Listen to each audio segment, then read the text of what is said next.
चलो देखो, कल हम बता दिए थे आपको आजाद हिंद फौज और सुभाष चंद्र बोस। आजाद हिंद फौज और सुभाष चंद्र बोस दोनों का बता दिए थे। अब वहां की बात देखिए, वहां के बाद आता है लाल किला मुकदमा। क्या आता है? लाल किला मुकदमा। कल देखिए बताया था आपको कि नागालैंड के बाद आजाद हिंद फौज की सेना पीछे हटने लगी थी। सुभाष चंद्र बोस वहां से भाग करके वापस कहाँ चले थे? जापान, जहां पे ताइपे एयरपोर्ट पे एक विमान दुर्घटना में उनकी मौत हो जाती है। हालांकि पुष्टि नहीं होती है, अभी तक यह रहस्यमय है, पुष्टि नहीं हुई कि सुभाष चंद्र बोस की वाकई में ताइपे एयरपोर्ट पे मृत्यु हुई है। पुष्टि नहीं हुई, अभी तक सारे इतिहासकार इसको अंधकार में रखे, पुष्टि नहीं हुई, ताकि उनका 100 नहीं मिला है। समझ में ना, कोई ऐसा ऑफिशियल नोटिफिकेशन सरकार की तरफ से नहीं आई थी, भारतीय सरकार की तरफ से, कि वाकई में ताइपे एयरपोर्ट पे सुभाष चंद्र बोस की मृत्यु हो गई। कोई भी ऐसा ऑफिशियल नोटिफिकेशन सरकार की तरफ से नहीं आया था। ठीक है ना, तो रहस्यमय की बात है। ठीक है ना, इतिहास की बात है, उसको इतिहास में रहने दीजिए। अब नागालैंड में जो सिपाही पकड़े गए, नागालैंड में आईएनए के जो सिपाही पकड़े गए, उन पे चलाया गया मुकदमा, और इतिहास में उसी मुकदमे को कहा जाता है लाल किला। कब चला? 1942। इसमें प्रमुख रूप से 3 लोग पकड़ाए थे। पहला थे जीएस ढिल्लो, दूसरा थे प्रेम सहगल, और तीसरा थे शाहनवाज खान। देखिए, पहला व्यक्ति है जीएस ढिल्लो, दूसरा व्यक्ति है प्रेम सहगल, और तीसरा व्यक्ति है शाहनवाज खान। और यह तीनों कर्नल के पोस्ट पे रहते हैं। किसके पोस्ट पे रहते हैं? कर्नल के पोस्ट। ठीक ना, इनको गिरफ्तार करके लाल किले में लाया जाता है और इनके ऊपर मुकदमा चलाया जाता है। इसी को इतिहास में कहा जाता है लाल किला। यह कब घटी थी? 1945। पहला व्यक्ति जीएस ढिल्लो, पहला व्यक्ति, दूसरा व्यक्ति प्रेम सहगल, दूसरा व्यक्ति, तीसरा शाहनवाज खान, तीसरा व्यक्ति। ठीक है, इतिहास में इन पे जो मुकदमा चलाया गया उसी को कहा जाता है लाल किला। अब देखो, इनको लाल किले में लेके आए गए, इन पे मुकदमा चालू हो गया। जब इन पे मुकदमा स्टार्ट किया गया तो देखो ध्यान से देखो, एक समीकरण देखना है आप। जीएस ढिल्लो सिख समुदाय से, प्रेम सहगल हिंदू समुदाय से, और शाहनवाज खान मुस्लिम समुदाय से। कुछ इसका भी कारण रहा था कि भारत के जितने समुदाय थे वो सभी कहा गए साथ आ गए। किसके लिए? इनको छुड़ाने के लिए। ठीक है, इनको छुड़ाने के लिए भारत के जितने भी समुदाय थे क्या हो गए? साथ आ गए। और इसी के लिए इनको छुड़ाने के लिए तब उस समय के भारत में जितनी भी राष्ट्रीय पार्टियां थी वो सभी एकमत हो गई कि नहीं, इन तीनों को छुड़ाना है और अंग्रेजों को छोड़ना पड़ेगा। तो इनको छुड़ाने के लिए कितनी पार्टियां साथ में आई थी? सबसे पहले आई थी कांग्रेस, सबसे पहला। दूसरा आई थी मुस्लिम, दूसरा मुस्लिम, और तीसरा आई थी कम्युनिस्ट। कौन आई थी? कम्युनिस्ट। और चौथा आई थी अकाली दल। कौन सी आई थी? अकाली। ठीक बेटा, पहला पार्टी, दूसरा पार्टी, तीसरा पार्टी, और सबसे पहले आई कांग्रेस, इनके सपोर्ट में खड़ा हो गई, इनके समर्थन में खड़ा हो गई। दूसरा पार्टी थी मुस्लिम लीग, जो इनके समर्थन में खड़ा हो गई। तीसरी पार्टी थी कम्युनिस्ट, और चौथी पार्टी थी अकाली। क्लियर?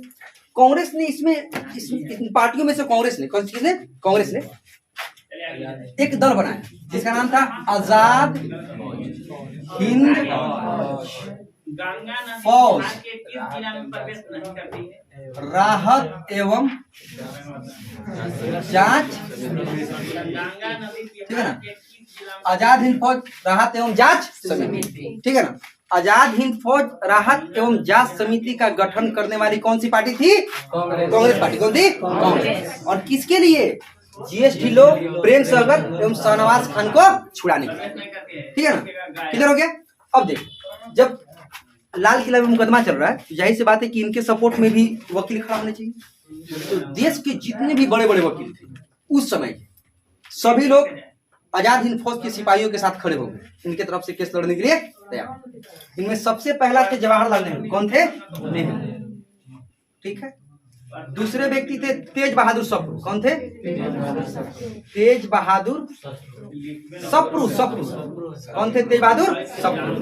इसमें जो तीसरे वकील थे वह थे आसफ अली। कौन थे? आसफ अली। चौथे जो वकील थे बेटा वो थे भूला भाई देसाई। कौन थे? भूला भाई देसाई। और जो 5वें वकील थे बेटा, उनका नाम था रामनाथ कैलाशनाथ काट। कैलाशनाथ, ठीक है। देखो, पहले वकील नेहरू साहब, पहला व्यक्ति, दूसरा तेज बहादुर सप्रू, दूसरा, तीसरा आसफ अली, तीसरा, चौथा भूला भाई देसाई, चौथा, पांचवा कैलाशनाथ काटजू। कौन थे? चलो शॉर्टकट में बोलो। पहला नेहरू, पहला, दूसरा सप्रू, दूसरा, तीसरा अली, तीसरा, चौथा देसाई, चौथा, पांचवा काटजू, पांचवा। चलो बोलो, पहला, दूसरा, तीसरा, चौथा, पांचवा, पहला, दूसरा, तीसरा, चौथा, पांचवा। याद हो गया? कोई दिक्कत? कोई तो बोलो, ठीक है। इनको मुकदमा चला, लाल किले में चला।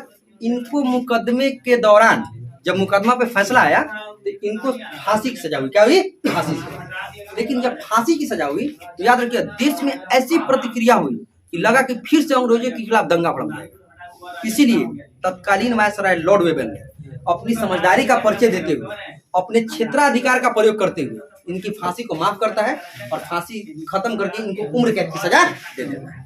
किधर है? तो इनकी फांसी को माफ करने वाले व्यक्ति कौन थे? लॉर्ड वेबल। कौन थे? कौन थे? लॉर्ड या तत्कालीन वायसराय था। क्या था? तत्कालीन, ठीक है ना। अपनी परिचय दिया अपने नॉलेज का, अरे इससे अच्छा है कि इसको जल्दी हटाइए इसमें। वरना अगर अंग्रेजों के खिलाफ में दंगा भड़क जाता है, अंग्रेजों के खिलाफ आक्रोश भड़क जाता है तो रोकना बहुत मुश्किल हो जाती है, बहुत मुश्किल हो जाती है, क्योंकि ऑलरेडी लोग बहुत ज्यादा परेशान थे इसमें, ठीक है ना। रोकना बहुत मुश्किल हो जाता है। किधर है? चलो, लाल किला मुकदमा कब चला? 1945। कब चला? कब चला? आजाद हिंद फौज के सिपाहियों को अरेस्ट किया गया था नागालैंड से। कहां से? कहां कहां कहां? चलो, आजाद हिंद फौज के गिरफ्तार किए गए सिपाहियों में 3 लोग, मुख्यतः कितने लोग? 3 लोग। पहला का नाम जीएस ढिल्लो, पहला का नाम, दूसरा प्रेम सगल, दूसरा, तीसरा शाहनवाज खान, तीसरा, याद हो गया? चलो, पहला जीएस ढिल्लो, पहला, दूसरा, दूसरा, तीसरा, तीसरा, ठीक है। इन पे कहां पे मुकदमा चला था? कहां पे? लाल किला। कहां पे? कहां पे? 1945। कब? कब? हो गया। अब देखिए, इनके सपोर्ट में खड़ी होने वाली तत्कालीन राष्ट्रीय पार्टी, ठीक है ना। आजाद हिंद फौज के सिपाहियों के सपोर्ट में खड़ी होने वाली तत्कालीन राष्ट्रीय पार्टी। पहली पार्टी कांग्रेस, पहली पार्टी, दूसरी मुस्लिम लीग, दूसरी, तीसरा कम्युनिस्ट पार्टी, तीसरा, चौथा अकाली दल, चौथा, याद हो गया। कांग्रेस ने एक समिति की गठन किया था, उस समिति का नाम था आजाद हिंद फौज राहत एवं जांच समिति। आजाद हिंद फौज याद रहेगा, सिर्फ जोड़ लेना, राहत एवं जांच समिति, राहत एवं जांच, राहत एवं जांच, राहत एवं जांच, याद हो गया, ठीक है। अब इनको बचाने के लिए जब इनको मुकदमा चला तो जाहिर सी बात है वकीलों की आवश्यकता पड़ेगी। तो वकीलों की आवश्यकता के लिए तत्कालीन उस समय देश में जितने भी तत्कालीन बड़े बड़े वकील थे, सभी लोग इनके साथ में आकर के खड़े हो गए। पहले वकील खड़े हुए जवाहरलाल नेहरू साहब, दूसरे थे तेज बहादुर सप्रू, तीसरे थे आसफ अली साहब, चौथे थे भूला भाई देसाई और पांचवा थे कैलाशनाथ काट। किधर हो गया? चलो, पहला व्यक्ति, दूसरा, दूसरा, तीसरा, तीसरा, चौथा, चौथा, पांचवा, पांचवा, मुकदमा चला। तीनों व्यक्तियों को फांसी की सजा हुई। जन आक्रोश को देखते हुए, इतना ज्यादा देश में जन आक्रोश हो गया कि उसको देखते हुए लॉर्ड वेबल ने अपनी समझदारी का परिचय दिया और लॉर्ड वेबल क्या किए? इनकी फांसी को माफ कर दिए और फांसी की सजा खत्म करके इनकी सजा को ताउम्र कैद में बदल दिया, ठीक है। तो इनकी सजा को माफ करने वाला तत्कालीन वायसराय कौन था? लॉर्ड वेबल। कौन था? क्या नाम था? फिर से, फिर से, क्या नाम था? लाल किला मुकदमा खत्म, ठीक है। लाल किला मुकदमा